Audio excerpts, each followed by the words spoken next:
3, approval of the minutes of the December 7 meeting. 4, approval of claims. 5, human resources. Approval of memorandum of personnel transactions. 6, board administration, approval of farm cash rent lease with Rick Bosquet of Bosquet Dairy Incorporated. Is there anything that needs to be separated out and talked about? I'll move the consent agenda. I'll second. Motion by Radig, second by Taylor to confirm consent agenda. All those in favor say aye. Aye. Opposed say nay. Should we assume Matthew is voting? And passes 4-0. Can you amend the other one to the same? Yes. Okay. Item 7, county attorney, approval of resolution allowing release of claims associated with opioid litigation settlement. Good afternoon, gentlemen.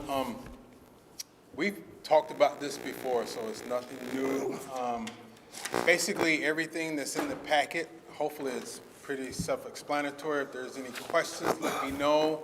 What's still undecided is the actual amount of money that we're going to receive, because that's basically going to dictate how we use the money or who we partner with to use the money.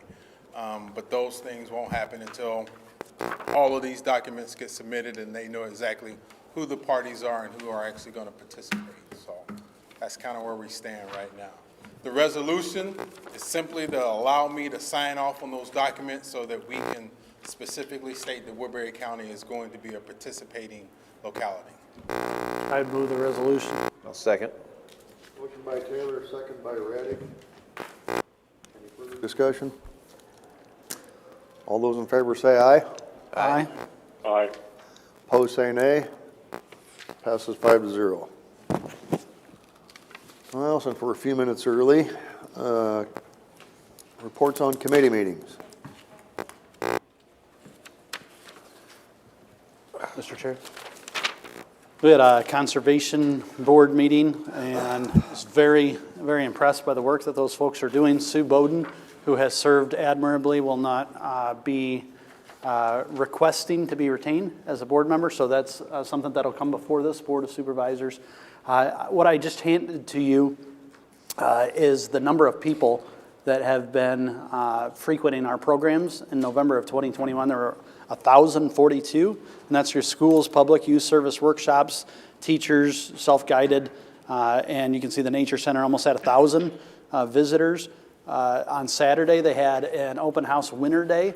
I don't know if that's something that can be pulled up, Heather, but my iPhone created a little video of the family, but I just thought it'd be good to see kind of the things that are being featured out there. So that's behind you right now. So storytelling and snowshoeing and raptor viewing, marshmallow roasting, and things of that nature. So thought a great day for the kids, even doing slingshots outside. And they now have an incentive program for those youngsters who are outside for more than 1,000 hours. It should be about 3 hours a day. Just a really neat thing that I think that our folks and volunteers are doing. So that's the deal. That's all I have. How are we so festive we have that music playing? Wow. Yeah, kind of a big deal. I wanted to give an update on Simcoe. Could you play some music for me there? No Jay-Z. MOU something I need to sign too? Or is that part of the resolution? I sign off on the MOU. Yeah. You guys just need to approve the resolution, and then I'll need to sign the MOU as well as the Okay. two participation agreements. Mr. Radig? So with Simcoe, the CERTS board, we've been planning on this building project for, 2-3 years. Of course, COVID slowed everything down, and just like every other building project, the bids did come in higher. CERTS we had reached out with me and Dennis Butler to talk about potentially being the pass-through on a loan for Simcoe. Might be up to $2 million. Might be less than that. It kind of depends on where some of those contingencies come in at. They have $700,000 in their budget for contingencies.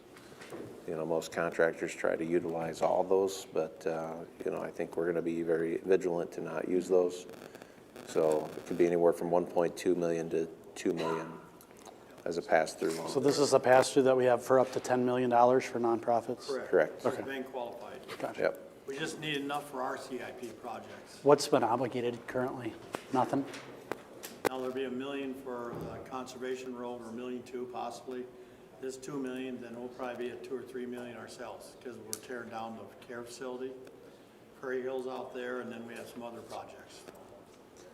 And anyway, that's something that is probably going to be coming up or coming before the board here in a little bit. I also need to bring up again that on SHIP, they're having their last meeting of the year, and we're going to have to figure out somebody else to be a liaison, because I'm the term out on that, so. Yes, They do have an agenda item on next week for the $2 million. for certs, okay, Yes, they okay. sent it in to have it. It'll be on the agenda. Wow, so sooner than I thought, but, And I told them they couldn't do the proceedings until after January 1st, because we've used everything for the jail and our CIPs this year. So that's all available next year. and just to give a little backstory on that, that was a grant that certs had gotten from the US DOT for $7 million to build a transit facility. It was one that was 100% funded. When certs applied for that, we expected 80% funding. So it was a better than expected opportunity. Those bids, of course, came in higher, and it's essentially an 80-20 deal now because of where our country has gone. So but that was just a little of that backstory again. Mr. Wright, do you have anything? Landfill meeting is supposed to be coming up third Tuesday in January, and that needs to happen.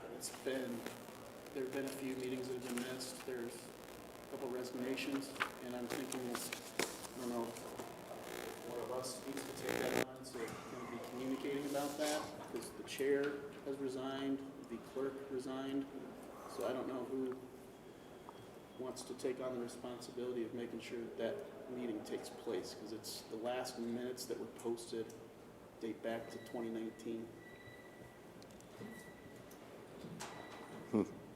So it's, And the big problem they have with the two resignations, they are the check signers. So we have two people signing checks, there's the check signers. Their problem also is getting people attended. They're lucky if they get 2 out of their 10 or 12 people, which means they don't even have a quorum to do anything, but we've been moving along anyway. And to clarify, by Iowa code, don't they have to be like mayors or councilmen of?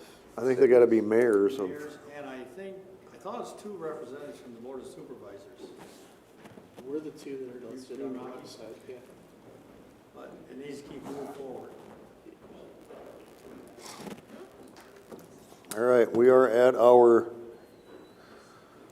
set time for community and economic development. Public hearing on ordinance relating to the assessment of wind energy conversion property as authorized by Iowa Code, Chapter 427B.26. Thank you, David Gleiser, Director of Community Economic Development. I'll go ahead and start out tonight's public hearing with a brief recap of the information we discussed last week. As we all know, Iowa's been a historical leader in wind energy production, and given the forecast for future installed wind capacity, I believe Iowa is going to continue to be a leader in that space. In the last few years, our neighboring counties have been successful in attracting large-scale commercial wind development projects, which prompted us as a county to better prepare ourselves for these types of developments. So we adopted an ordinance to ensure our county has protections and assurances to safely and effectively site and decommission these projects if they ever should happen to occur. That ordinance ensures that applicable setback distances are met and the roads, bridges, and personal property in our county are restored to their original state by the developer in the event damages ever occur during construction or demolition. So that said, this ordinance, the proposed 427B26, is really a companion piece to the commercial wind ordinance that we passed earlier this year. This ordinance would convert the tax classification of these wind turbine structures from a utility replacement tax to property tax, and it provides a special valuation using the exemption schedule as outlined in Iowa Code, which is the 0% for the first assessment year, and then it increases 5% each year thereafter until the 7th year, which caps at 30% in succeeding years. So in preparing for tonight's hearing, I contacted the Iowa Department of Revenue, and I spoke with Julie Royson. She is the administrator of the Local Government Services Division. The Local Government Services Division exercises general supervision over the administration of property tax laws, assessors, and boards of review to ensure all property assessments are relatively just, uniform, and are in substantial compliance with Iowa laws. So Ms. Royson, she is the premier authority at the state level for the 427B code section. Our county assessor recently joined me in a video conference call where Ms. Royson explained the 427B law and provided some clarity regarding the implementation of this as a local ordinance if it were adopted or ever repealed. So without this local ordinance, commercial wind turbines are in the utility tax classification. It would be subject to utility tax replacement as defined by Iowa Code, which 100% goes to the county. And I know that was a question that Supervisor Taylor had last public hearing. So 100% of that utility tax, replacement tax revenue goes to the county. That is not going away. In addition, as a utility, counties cannot use tax increment financing or TIF for these projects. With this ordinance, commercial wind turbines are in the property tax classification. It would be subject to assessment by the local county assessor, and it would provide the exemption as, schedule as provided by law. It may be subject to the commercial and industrial rollback, depending whether or not the project requires approval by the Iowa Utilities Board. And the state backfill, that replacement payment, that is going away. And as property tax, counties can TIF these projects. Unfortunately, during last week's public hearing, we were using the words replacement tax interchangeably with the rollback. And I could sense some confusion towards the end, and so I just want to bring some clarity to that. Ms. Royson confirmed that the state utility replacement tax is not going away, but the commercial and industrial backfill is indeed going away. And that's where we had some confusion on my part in speaking with Dennis. So I apologize for the confusion, but I just want to make that clear that as a utility replacement tax, 100% of those revenues go to the county. They are not going away, but the commercial backfill on the industrial and commercial is that 10% that the state is paying local governments back, that is going away. So Ms. Royson confirmed that every county in Iowa with a commercial wind turbine has adopted this ordinance to their actual commercial wind ordinance, except for Bremer County. And like I mentioned, they have 3 wind turbines in their county, and they're municipally owned. So they're not subject to, or they're not available for that exemption. And she also stated that the code is not clear as to whether the assessment of these structures would be implemented under 441.21, which is the section for actual assessed and taxable value, or Chapter 437A, which is the chapter for taxes on electricity and natural gas providers. She explained that there's a state-level utility replacement tax task force whose purpose is to study the effect of the replacement tax on local taxing districts and consumers and taxpayers. If this task force makes any recommendations to the replacement tax structure or how it's implemented, the Department of Management is tasked with transmitting those recommendations to the General Assembly. And for your convenience, I brought a copy of the task force's webpage off of the Department of Revenue's website. It just shows you a little bit of background and tells you the makeup of the membership of that task force. They're actually going to meet tomorrow, and they're going to be discussing issues related to how commercial wind would be assessed, how commercial wind assessment would be implemented with or without a 427B ordinance, how the refurbishing of old turbines should be assessed, and how to assess collector and interconnecting substations. So this task force is going to meet tomorrow. They're going to talk about those issues.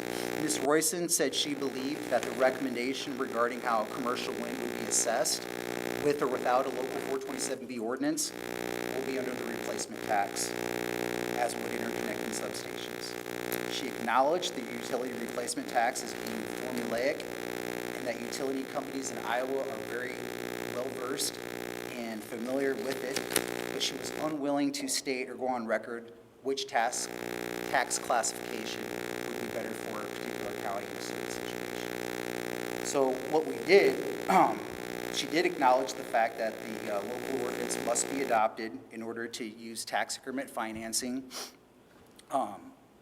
and which I assume is the reason why every county in Iowa has chosen to change the classification to property tax so they could TIF these projects and they could capture those revenues and do things like fix the roads, build bridges, build schools, build jails. That's what other counties in Iowa have used their TIF revenue from these wind turbines to do. So that said, I believe very firmly that the best way for our county to assess these structures, should we ever have them, will be to convert them to property tax and apply the special valuation as provided by Iowa code. This is not an incentive package that David Gleiser came up with on his own. This isn't something that a company asked me to come and adopt. This is something that the Iowa code provides. It's something that every county in Iowa that has a commercial wind turbine has adopted, and I think the benefits are pretty clear from a fiscal standpoint of why we would choose to do so. Thank you very much. Appreciate that information. So just for clarification, is it accurate to say that there's really two replacement taxes that we're talking about? One is the utility tax that would go to the county, and the other is the replacement on the rollback, and that was the confusion last Correct. week. Okay. Yes. So I appreciate very much, because I think that helps out a lot, that without an ordinance, we will have utility taxes that are going to the county. With the ordinance, we may lose the rollback, but the argument would probably be you won't have a commercial wind development without it. Is that more than likely? Is that, You know, initially that I mean, would, is that the argument initially essentially? that would have been my assumption, is that that would be pretty much a requirement in the eyes of a developer, but I'm not necessarily sure that that's accurate, because if you think about the math, a company would pay less in utility tax, utility replacement tax, than they would in local property taxes. Do you see what I'm saying? I do, which is the only, what I asked Dennis and what I'd like to ask, I don't know if the Department of Revenue or Craig Paulson will go on record doing this, but I'd like to see a side-by-side on what the county would actually capture through the utility tax versus through property taxes, and not for Mid-American.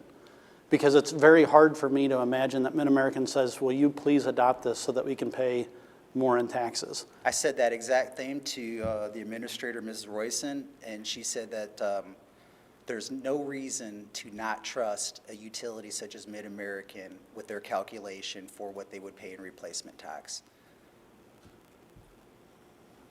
I value her opinion. I I disagree, but. I understand, and I said that, it's going to be a challenge to explain to my county board and to the public, that we should choose option A over option B if no one's willing to show us the math for option A. Do you see what I'm saying? Mm-hmm. You know what I mean? And so it's formulaic, and I explained to her, let's just take the hypothetical factors that a developer would give us, that they would plug into that formula. We can do those comparisons side by side.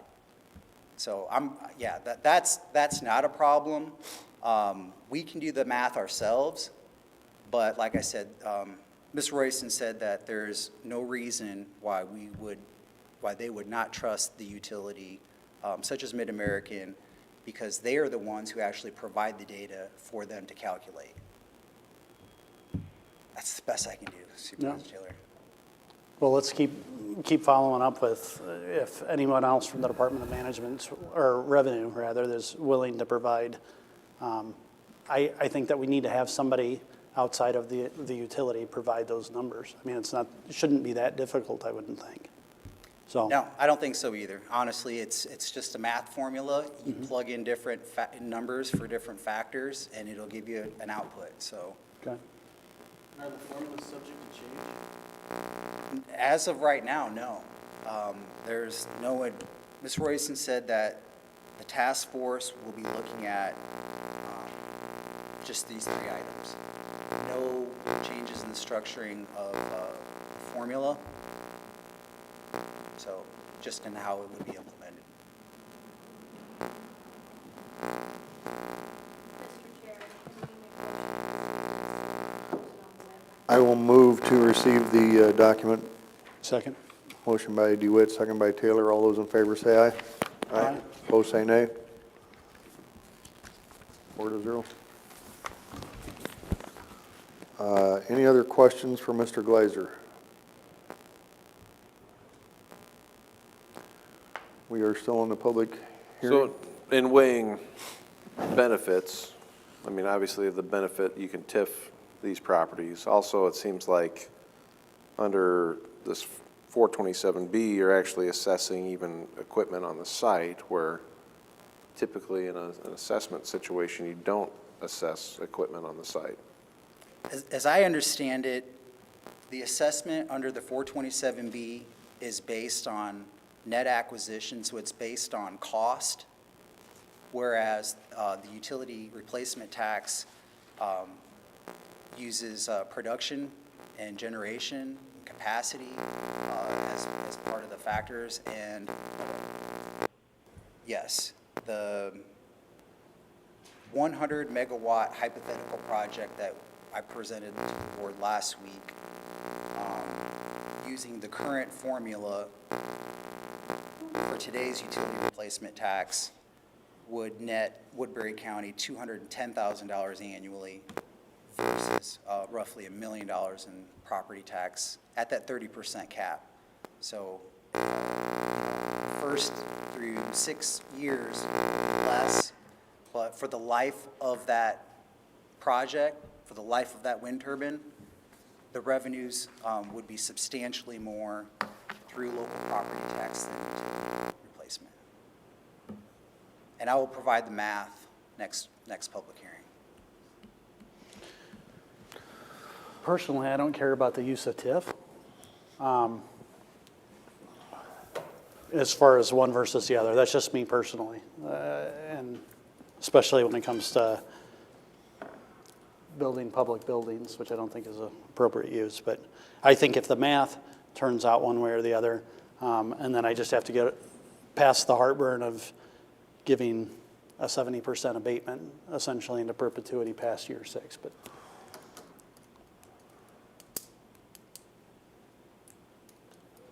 Although at any time, could you not amend, or the state could even change the law and do away with 427B from their code? So, and those are subject to change.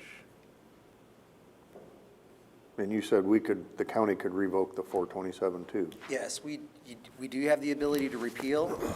But that would not apply retroactively. That would be for any future development, but you couldn't incentivize them, bring them in, and then you get to year 6 or 7 and say, now that we've got you here, let's change the rules. Correct. And the chances that we're going to get another huge wind farm at that point. Probably not a lot of room for another one. Yeah, you wouldn't have enough room to, So I think this is Put 'em kind of with the all the one, setbacks. one shot, whether you all want to as a board or not. It's my, No, I agree. So a couple of those numbers said $210,000 versus $1 million? Yes, we used a hypothetical project of a 100 megawatt generating project. And using the utility replacement tax formula, it was an estimated $210,000. And that was like an average year of production and consumption. And as assessed at 30% of the net acquisition cost, because we're talking about the actual cost of the structure, would be roughly $1 million annually in local property taxes. And, that could be used to further other economic development projects or initiatives that the county would want to embark on, or, obviously reduce the levy, so.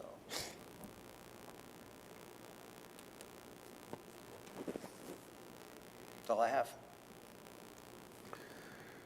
We are in a public hearing. Is there anybody from the, come up and identify yourself and your address, please? Eric Nelson. Up here. Eric Nelson, Mobile, 1514 Jasper. Just looking at your faces up here, and I know already just being in the public, it's a minefield out in the area where this proposed project is for. And so I don't have any answers. That's, you guys get paid the big bucks for that, but figure out what is equitable. You know, if you put the whip to this project too much, you know, and I'm originally from up in Cherokee County, have property in a wind farm up there, and there's already a lot of regrets up there of people that think that skids were greased a little bit too much, maybe up there. And so I would ask that you try to figure out what is equitable. I mean, you can say that, you know, 100,000 in tax versus $1 million. Well, $1 million is way better. Well, it is, except for the people paying the tax. You know, and so that is obviously, you know, a tax rate at $1 million versus 100,000 is going to be regressive for somebody looking at the project. You know, and so where I'm at right now, I think it's a minefield of whether you want to be really aggressive at trying to help this project come in or not, because there's, you know, it's not universal that everybody is euphoric about having the project. So, Where are you at personally, Aaron?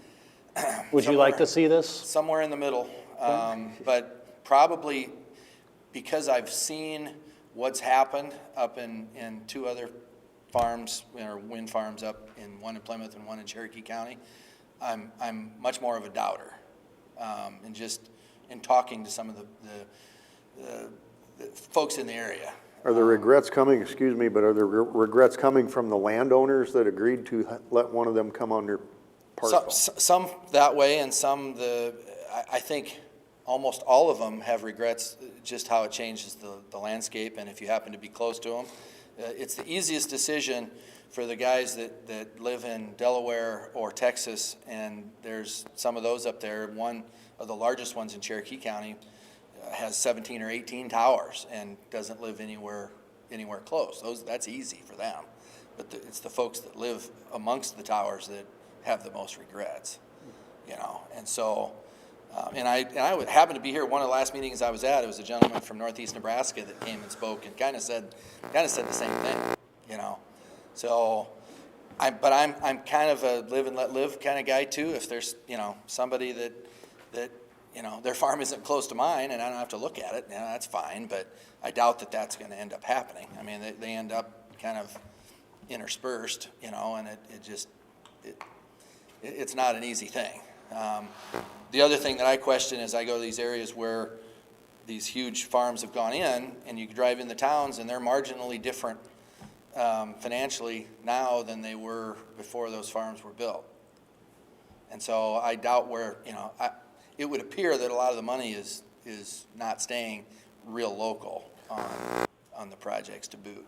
So that actually wasn't why I came, but my biggest question is, you know, these proposals, these ordinances, which ones are really, you know, of the options, which is more favorable to building the field or not, you know, and I don't really, I tried to read what little bit, and now that ordinance will be posted, I can, you know, read into the details and try to understand a little bit better, but it's you know, it's fairly complex, and so, you know, I don't know how many of the folks are, you know, it's going to take them a little while maybe to wrap around that, although it doesn't really affect them, but it does, depending, you know, between $100,000 and $1 million for those developers, you know, that ends up, I would think, would make a pretty big difference on whether it goes or whether it doesn't. You know, I don't think they have limitless funds in trying to make it a workable enterprise. So anyway, I just wanted to reflect that it doesn't seem to be an overwhelming majority one way or the other. It kind of appears to be kind of a split jury out in the country. Thank you. Thanks. Well, that's where, you know, a lot of questions come in. What's truly best for the county, as a taxpayer, as an energy payer, you know, because you hate to pay more in taxes and then have to pay more in energy, or, you know, alongside that, so. I don't know if wind energy companies have a preference either way. I don't know that they would necessarily care if they got that abatement year one and gradually went into paying taxes. They'd probably like that for development reasons because they know they have lower upfront costs. But in the end, they would pay more. So, I guess, Mr. Gleiser, you probably know this, does, either, let's say we adopt the 427B, and the utility company comes in, there's no, is there any such thing as eminent domain that says we're gonna put one at 2872 property on whatever avenue, that there's no such thing as that it is up to the landowner if he wants it or not? That I don't know, sir. I'm sorry, I don't know. No, I guess the comment that I would have is if there's no eminent domain, I would just caution, I guess, on the landowner side to just use extreme prejudice and decide if you really want that thing there or not, and if it's worth the loss of your land usage and like that. Yeah, I don't know how you can urge that. I guess I understand the gentleman's comments, and I guess I would just state that I don't believe that this was, I guess I'm not sure what the intent of the legislature was when they created this. I believe that it was to provide a more competitive landscape for Iowa utilities to operate in Iowa, converting them from utility tax to property tax. My assumption is that, another assumption that I'm making is that to use TIF and to assess them as property tax, which allows us to use TIF, which would be a mechanism to finance and support these types of developments and or other economic development goals or projects that that particular county wants to do. We went through a lot of work, a lot of public discussion to discuss setback distances, which are really what prevents noise, flicker, nuisance. I believe that we've got setback distances great enough that we won't have these types of issues from adjacent landowners. So, and I think we also have, appropriate setback distances for our conservation areas, for our public rights of way. I think we have a good ordinance in place to effectively and safely site and decommission these structures and say where they can go. It's up to the landowner ultimately if they get to go there or not. But we've created the rules for a developer to come in and play, and I think this is just sort of providing more clarity in terms of if they want to come and do business with us, this is how it would work. Would you say it's a fair statement to say Mid-American wants us to adopt this ordinance? I would not feel comfortable saying that. Would you reach out to Mid-American and ask them, would they take a position on whether or not they want Woodbury County to adopt this ordinance? Because that's one of the, one of the impetuses, right, for us to adopt this potentially is if 54 out of the 55 counties that have adopted this have landed major, $123 million in property taxes over 20 years. If you don't do this, then they might not come. And maybe I'm the simplest person up here, but it's just for someone, utility to say, well, we could pay $200,000 a year in direct tax to the county, or we could pay $1 million, and we want to pay $1 million. No one has said. But you see what I'm saying? If they take the position, we want you to adopt this ordinance, that's the effect, right? They'll pay approximately $1 million in property taxes. And if we don't, they'll pay $200,000. I share that exact sentiment. And I'm not saying anybody's lying. I'm a simple guy. I know what you guys are saying, because I believe this, I think the same way, and I said the same thing to Ms. Royson today. She said, the utility companies in Iowa are good corporate citizens. They remain basically agnostic when it comes to lobbying for these sorts of things to local governments. It's basically a local government's decision on how they want to receive that revenue. So I think it begs the question, which would be an easy one for them, Bill Furman or whoever is representing their position, to say, this is what we'd like you to do, if we had our druthers, right? So I just think that makes sense. I mean, it shouldn't be a big secret if Mid-American says, we don't care either way, we're coming to play. No private landowner is restricted. We're not saying what they can or cannot do. And if they can find enough landowners who want to do it, you know, they can. I just think it's a pretty easy question. You know, do you want the county to adopt us or not? And If they don't give an answer and they say, it's up to you. Because I feel like that's sort of the comments and feedback, because I've asked these very pointed questions. But I will continue, and I'll try to bring more clarity back during the next public hearing. Ultimately, whether it pencils on paper at the end of the day is, you know, and what sort of factors are in their decision-making process, I have no clue. I have no clue. You know, common person like myself, I would assume that they'd want to pay less. yeah. But again, my assumption is that they're willing to pay the property tax if it will help support the project because of the revenues that it could, you know, other things they could pay for it, basically. So not only would converting it to property tax potentially help support repairing roads and bridges, depending whether or not they have a good ordinance in place. If they don't have a good ordinance in place to site and decommission these counties might need that money to put the roads back together after they build them and take them down. Or they just might want that revenue to, you know, build a new school building or build a new jail or, you know, pave a county road or fix a bridge. So, but, you know, regardless, we have the ordinance in place. If somebody assembles the land, they could put one up today. They could put one, just one. You don't need to put up 100. I mean, it just takes one landowner consent. So that's all I have. Dennis, do we have any kind of utility tax numbers that we take in currently? Yeah, What are those estimated at? I'd have to look because you got different types of utilities. You got transmission line, gas and electric. Railroads are classified as utilities, but taxed as commercial. Then you got the power plants. And in power plants, they pass law where instead of Woodbury getting all the money or the school district, they prorate this out as shares of Mid-America in that power plant. So it could be Algona Power, could be Granger, there's a bunch of people that get this divided out to them from our power plant.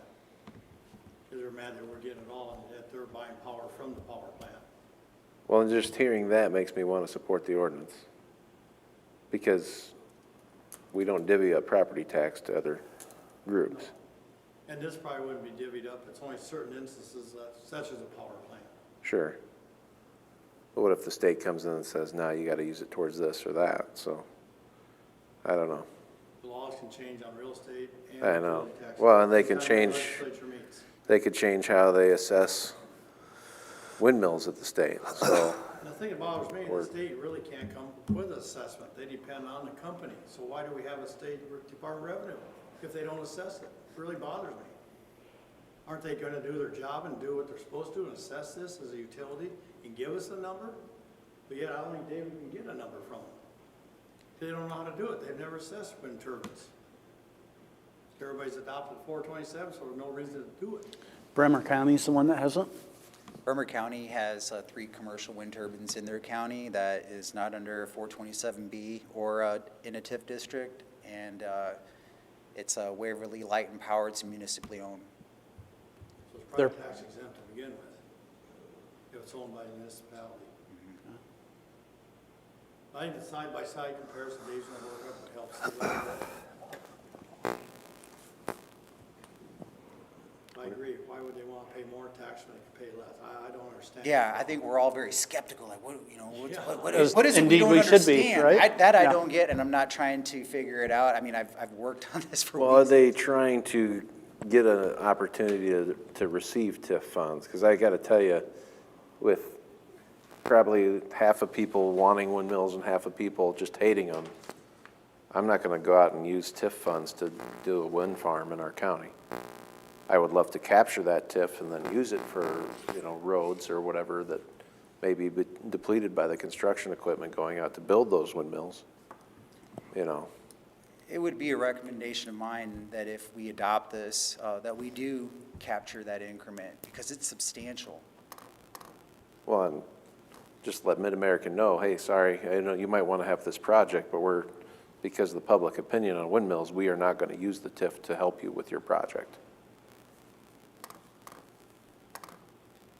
Because maybe that could be a benefit, you know, like if you're a utility like Mid-American, you might really like this, because then you could say, hey, you know, this investment is $150 million to build these 50 windmills or whatever. We'd like you to pitch in 10 million from TIF. Well, no, that's not happening. Well, they aren't actually pitching in Pacific their money. It's all gonna be in Woodbury County, the total pot, just like CF. It's part of the total pot, Yeah, but they're the majority of the total pot. right. And the roads are already being funded right up to where they're gonna try to put these roads through a $10 million TIF bond right now. Yeah, but, And they have to repair the roads too, I believe. If they damage anything, they have to repair it. yeah, Yeah, so really, if we would get a project and we adopt the ordinance and we decide to capture tax increment financing, I don't think it would necessarily be needed to support and get the project going. I think we would be able to capture that increment and use it to support other economic development goals. well, I think having more wind generation helps to support future economic development goals anyway, because it's a resource. And all these companies that are trying to create their green portfolios. One of the big selling advantage, it's one of the things that Debbie Durham and the governor, you know, market when they're on the road show, is Iowa's renewable portfolio. And yeah, it's attractive. A lot of companies do want to be here, especially on the tech side. So I think that's why Iowa's seeing companies like Facebook and Google and Apple get looks for, you know, warehouses, data centers, and things like that, because of the low cost of utilities. So. And then if you do set up a TIF, include them, you gotta make sure you TIF it a year before they're completed, so you're TIFing bare ground. So when that increment goes up, you got all the increment right there. Yep, But it takes a year ahead of time, correct. if that's the intent of the board, to TIF. Are there any more public comments?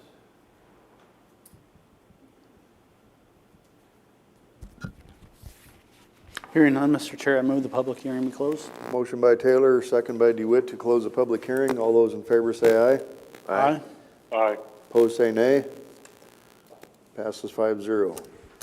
Number 8B, conduct the second reading of the ordinance as proposed. When were we gonna have the third reading on this? January 11th, I believe. It should be 35 days from the initial public hearing, if I'm not mistaken. Okay. Yes, January 11th. So the third public reading has been set for December 21st at 4:40 PM. There will be no board meeting on the 28th.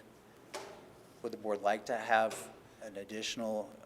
I don't think we need an additional reading here, but were you planning other public outreach on it? What do you mean by that? Like going to any other locations to talk about the ordinance? No, I wrote a press release and sent that out and provided all the dates and times for the schedule. That's the tentative schedule in your packet. That was shared with all media outlets in the county. Well, I'll move the second reading. Motion by Radig, Second. second by Wright. Any further discussion? All those in favor say aye. Aye. Opposed, say nay. 5-0. Thank you. Thank you, David. We are Still on reports on committee meetings, I guess, one thing that I will pass on is, and I don't see any or Mr. Nara here, but we had an issue starting yesterday with the snow, the warm weather out on 28th Street near the new LEC site because the contractor is putting in sewer line, water line and such in the right of way on that road, and there was also some road buildup out there. Basically, the weather's not cooperating with us, so they had a bad section of road. We're going to, secondary roads is out there as we speak, putting down crushed concrete to firm up that road so that the contractors can keep moving on that project. So we're going to have to figure out a small amount of money to keep that going. So, and it had to do with the portion of the road will be on the east side of the driveway for the new LEC where the road was built up and some changes were made. So just bringing that to attention. Anybody else? Round 2 of citizen concerns. Is there anything anybody would like to speak about? And it's not necessarily PJ Jennings, County Attorney's Office, and I sent Chairman Rock an email this morning concerning what the city is doing with the Rescue Plan Act funds and giving an incentive to their employees. And I just thought it would be a good idea to promote our employees here with the county. And I don't know if you guys have already had that type of discussion, but I just wanted to throw it out there because I do agree with them. If there's any valuable resource, and I've said it before, is our county employees. So I just wanted to go to bat for them and just initiate that discussion. Thank you. Anybody else? Board concerns?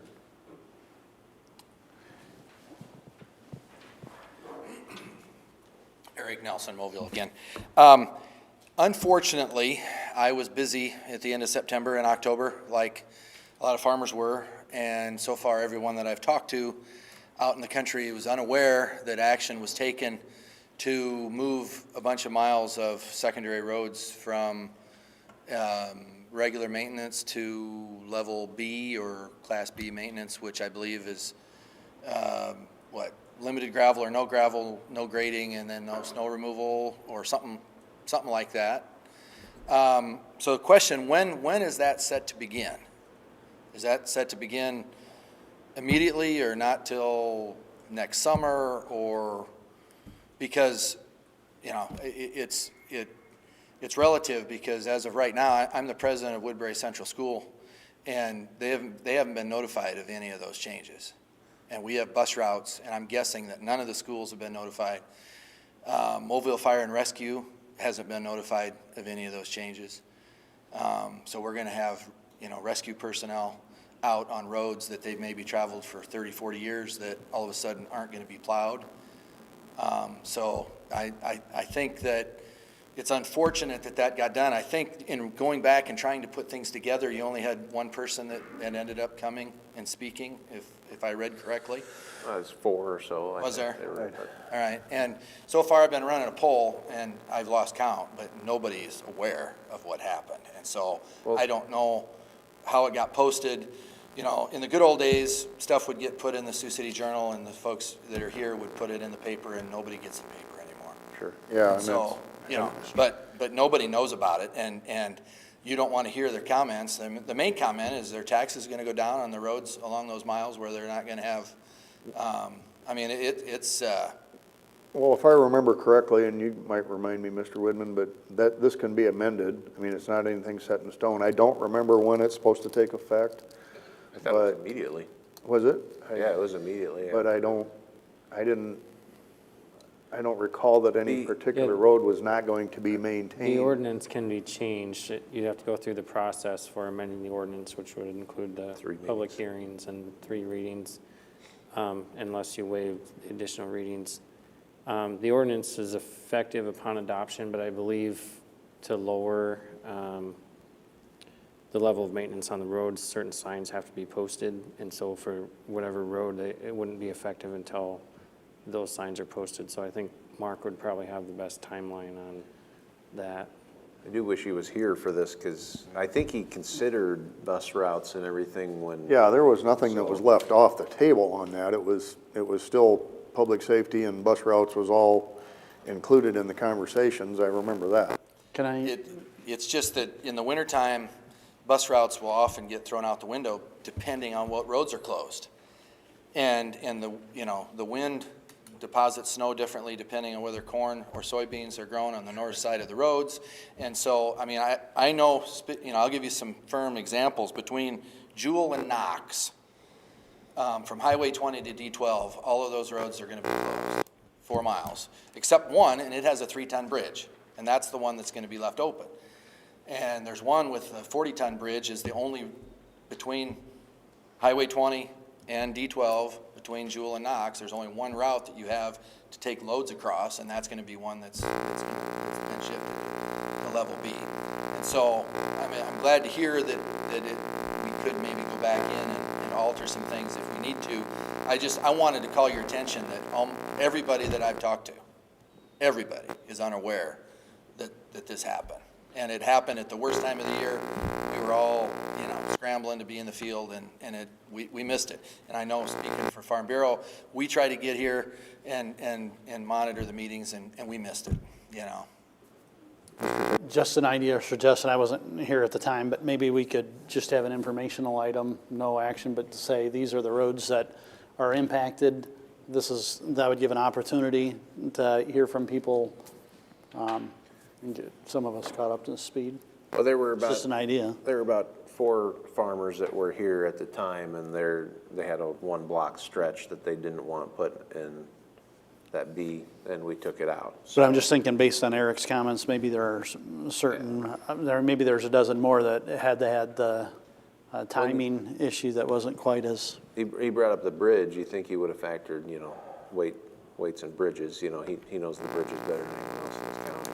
But it is on a road that nobody lives on, right? And so I know that was their main criteria. Sure. But just because somebody doesn't live there doesn't mean that we end up having to wait, create a path to move equipment is Sure. what really ends up. And that ends up being the bridge, the road, because it's the only one that we can legally get across, and, With your equipment. So versus the one that's gonna get left open with the 3-ton bridge, and the maintainer can't even go over it. Right. So, I mean, the school bus can't go over it, the pickup I drove here can't go over it. I mean, for all practical purposes, it's closed anyway, and so, just a heads up and anything that can be done, and I think everybody that I've asked, they've never seen a map, right? And I think it'd be great if the emergency services folks, they need to know, in the middle of a snowstorm, again, if they're used to traveling where, and they're used to over a number of years where things are open and it's gonna be a change, that there could be some problems. Well, just to settle some theories out there, that this board, our board office, our auditor does everything that is required by law to post these meetings, and then there was nothing untoward about the timing and the time of the year that it took place. It was just one of those things that we can't make people read the journal. I understand. We're doing what we have to do. Yeah, and it's a challenge, So one question I do get when I'm visiting with guys is where, there should be some savings that are being realized, so is that gonna just get plowed back into the other roads that are remaining, or is that money gonna get removed from secondary roads, or whatever savings there was? Secondary roads is always going to get essentially the minimum allotment that we do by state code, which, again, he knows that formula by heart. It was like 16.25 cents or what, he knows what it is. But we always give secondary roads the minimum allotment, and it's quite a bit of funding, but, he's got to utilize bridge construction, gravel, concrete patching, whatever he's got to do, line painting, plus guys and the maintainers and everything else. So I guess to answer the question, it's probably going to be eaten up by higher prices of gravel and concrete and everything else, because that shot up more than probably what the savings is going to be, unfortunately. I mean, that's the reality. I mean, we're fortunate that we kind of have access to a lot of gravel and we're getting more, crushing contracts and, I can't remember what the last figure was, where we're getting maybe $5 to $7 a ton versus, it's like $22, $30 a ton if you buy it, so. I understand that, so that, I was just giving you heads up, that is a, Oh, sure. it's going through some people's minds, if, Yeah. some work was eliminated, is that money gonna instantly, of course, the folks in the county are assuming that it's gonna be money spent on county roads within the city limits, and Sure. that kind of That thing. doesn't happen. So, anyway, because it's always, the roads are always a challenge, but it's always, Well, of course, then it does, they just said it happened, I guess, at the jail site, so. right. Can't we like, stick Sioux City with that bill? That's the Sioux City bill. That's part of the issue that things got a little heated because the contractor that's doing it, there was, as I understand it, and I might be wrong, but there was no provision in there for this type of maintenance as this project was going forward. Sure. It was just to do the paving and just do the, put the utilities in. So what this is entailing wasn't included in the contract. So this is where it got sideways. Sure. Well, at the same time, if you're a contractor, you take the job, you're bidding to do the job, but. One would think. You do probably have certain access requirements as well, though. You can't get your equipment to the job. Yep. Very Thank good. you. But heads up as much as anything, and then if you can figure out how to post, to get that map of, of what those impacted roads are, you can pull it up online, I know, and it's been a while since I've. Is that on our ordinance page? Is that on the county website? I was just trying to The find. ordinance would be, but would it have the map overlay on that? That is what I don't know. I would contact Secondary Roads Office and see, I'm sure they can provide it for you. Right, and what I'm getting at though, until people see that map, they're still 97% of the people in the rural areas don't even know that this has happened. So that, so anything that creatively that can be done to help with that awareness so that, it ends up, it's unfortunate, but it'll end up reflecting poorly on your body potentially if, somehow we've got to, there are people that don't have internet in Woodbury County. As hard as we try, we can't make everybody happy. But there are people that do not have access to the internet in Woodbury County. My So- parents are one. Yeah, and so think about that, so thanks for your time. Yeah, thank you. Board concerns. Hi, Mr. Chair. So I've been contacted several times, and I'm sure all of you have, regarding Summit Navigator and the pipelines and so on. And so if it's okay, I just have asked for the county attorney's office just to work up, not legal advice for people, but just, some of the questions that we're being asked by, as a body, where do eminent domain decisions happen? What are our rights and responsibilities as a county board? I sat in on a December 9th Supervisors meeting that it was an environmental leaning group, but that they gave to county supervisors, so have that as a grain of salt. But I just want to be more in tune with the process, and so that when people are asking these questions that we're a little better apprised. So I've asked for maybe a one-pager or some frequently asked questions. So just for the good of everyone's awareness. Mr. Ung, anything? No, but could you please mark my vote as yes on the approval of the agenda and the consent agenda? Yes, I've got that. Thank you. Okay, we're good on that. Anybody else? We are adjourned. I was just trying to find that map on there, and I can't. It's there somewhere. I found it one time. Hi there.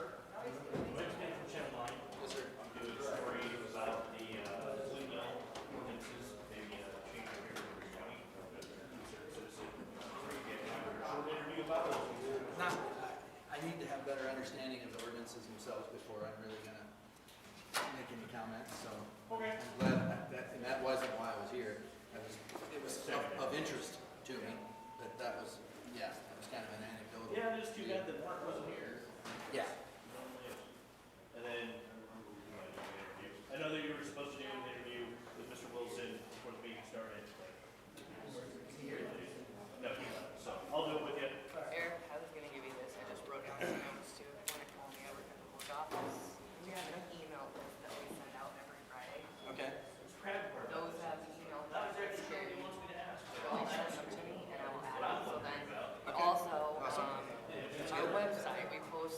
agenda for the following Tuesday, every Friday afternoon. Right. With backup materials, so it is on there. Yep. And I also made a note that said I will email Nara in regards to that map. So we can look at the roads and see if we can get that attached to the ordinance, if it's not. Because what ends up happening is, I know that the school districts, the bus routes will be a normal, there'll be a normal route. But if there are kids that aren't on the buses, they'll end up morphing those routes, and they will. And they need to, they just need to be aware, because sometimes you can't tell at one end of a mile in the snow season, it may be clear at one end, but at the other end, it's not clear. And they may assume that it's plowed, and so that's why they need to be notified. Okay. I put my number on here if you want this, and I wrote whatever. All right, notes, super. But No, let me know, that's good, and I because- will get you added. And Okay. every Friday morning, we send out just a Word document with just the agenda, and then later on, we will send out, or we'll post on the website with all the materials too. But, I can't remember what all was did at that time either. Yeah, no, and so, again, there's nothing, no harm has come from anything now, but we still need to, as winter comes, we need to get everybody, to make, to be aware of, problem, and everybody knows in their area, the problem roads.